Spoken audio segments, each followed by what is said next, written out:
Biliyorsun biz bir Müslüman toplum olarak Allah Resulü sallallahu aleyhi ve sellem kullukum ra'in ve kullukum mes'ulun an ra'iyetihim buyurmuş.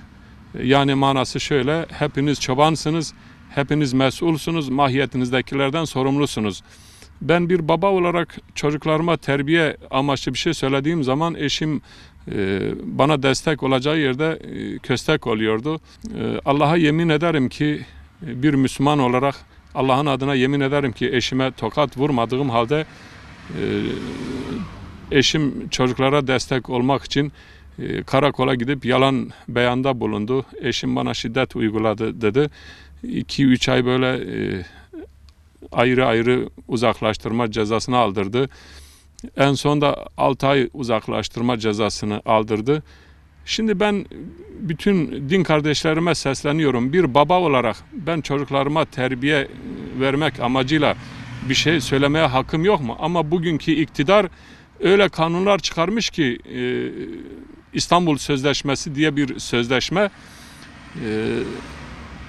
Bu sözleşmeye göre sen çocuğuna bir terbiye amaçlı bir şey söylesen, çocuğun sebepsiz yere karakola bir telefon etse, tamam baba olarak senin işin bitti, hemen şiddet adı altında evden uzaklaştırma.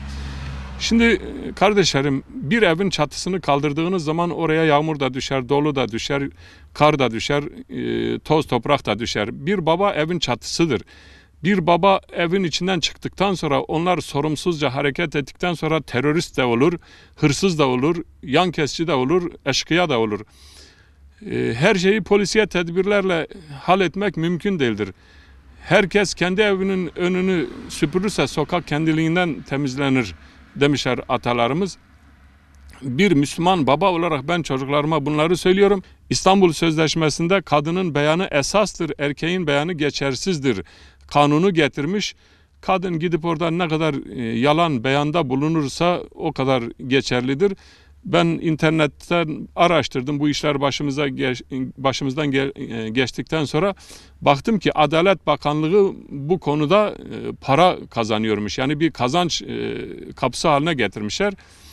İstanbul Sözleşmesi'nde Avrupa, savaş meydanlarında bileğimizi bükemeyen Avrupa aile yapımızı yıkarak zafer elde etmiştir.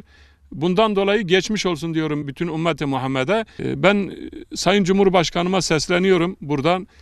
Sayın Cumhurbaşkanım her fırsatta televizyon ekranlarında evladı Fatihan yetiştireceğiz diyor. Evladı Fatihan dediği anne babaya kan kusturan evlatlar mıdır? Namaz kılmayan evlatlar mıdır? Sabah ezanına kadar PUBG oyunu oynayarak annesini babasını rahatsız eden, ailenin yıkılmasına sebep olan evlatlar mıdır? Sayın Cumhurbaşkanım, biz size oy verdik, bunlar için vermedik. Sayın Cumhurbaşkanım, Allah rızası için sesimizi duyun. Sayın Cumhurbaşkanım, malumunuz İstanbul Sözleşmesi'nin neticesinde bugün şu Şubat ayının soğuğunda arabada yatıyorum. Bir İstanbul Sözleşmesi'nin kadının beyanı esastır, erkeğin beyanı geçersizdir saçmalığın neticesinde şu soğuk günlerde ben dışarıda arabada yatıyorum. Bunun vebali kimedir? Ben size soruyorum. Allah rızası için bu konuya eğilin. Ben bana uzaklaştırma veren hakimi de Hakimler ve Savcılar Kurulu'na şikayet etmişim. Emri bil ma'ruf nehy anil münker vazifesini yerine getirdiğim için bugün bu duruma düşmüşüm. 28 Şubat'ın soğuğu bile bu İstanbul Sözleşmesi'nin soğuğu kadar bizi etkilememiştir. Bugün İstanbul Sözleşmesi aile mefhumunu yerle bir etmiştir. Yani İstanbul Sözleşmesi'ni çıkardıktan sonra kadına şiddet 2 katına değil 2-3 katına çıktı. Bu aslında kadınları koruma değil, kadınlara en büyük zulümdür. Kadınlar istismar ediliyor. Kadınlar kendisi istismar ediliyor. Kadınlar da bu kanunu istismar ediyor. Bu İstanbul Sözleşmesi'ni getirerek aileleri perişan ettiğiniz için bundan dolayı halk küstü. Sayın Cumhurbaşkanım, biz sizi seviyoruz. Gelin bir Müslüman olarak nasıl kafirlere one minute dediyseniz, Türkiye'deki bu aile yapımızı yıkmaya çalışan Firavun, Ebu Cehil, Nemrut zihniyetli insanlara da one minute deyin. bu sıkıntıları ortadan kaldırın. Yemin ederim 1 seneden fazladır ben evime gidemiyorum ve Allah'a yemin ederim ki ben çocuklarıma da şiddet uygulamadığım halde iftira neticesinde ben bu hallere düştüm. Şu anda 2 milyon erkek evinden uzaklaştırılmıştır. Evinden uzaklaştırmanın neticesinde insanlar çileden çıkıyor, adaleti bulamayınca kadına şiddet 2 katına çıkıyor. Ha şunu da söyleyeyim, yeminle söylüyorum ki bu kadına şiddette ne kadar kadının kanı dökülmüşse, bıçaklanmışsa, silahla vurulmuşsa bu canilik kadar da bu kanunu çıkarmak da caniliktir.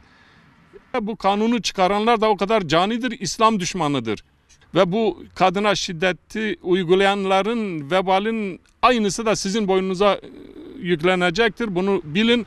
Gelin bu hatalardan vazgeçin. Çok basit bir teklif vereceksiniz Türkiye Büyük Millet Meclisi'ne. Milletvekillerini toplayacaksınız. Bu kanunu iptal edeceksiniz. Tövbe edeceksiniz. Siz de bu vebalden kurtulacaksınız. Yoksa bu milletin bedduası sizi de perişan edecek. Allah'a hesabınız ağır olacak.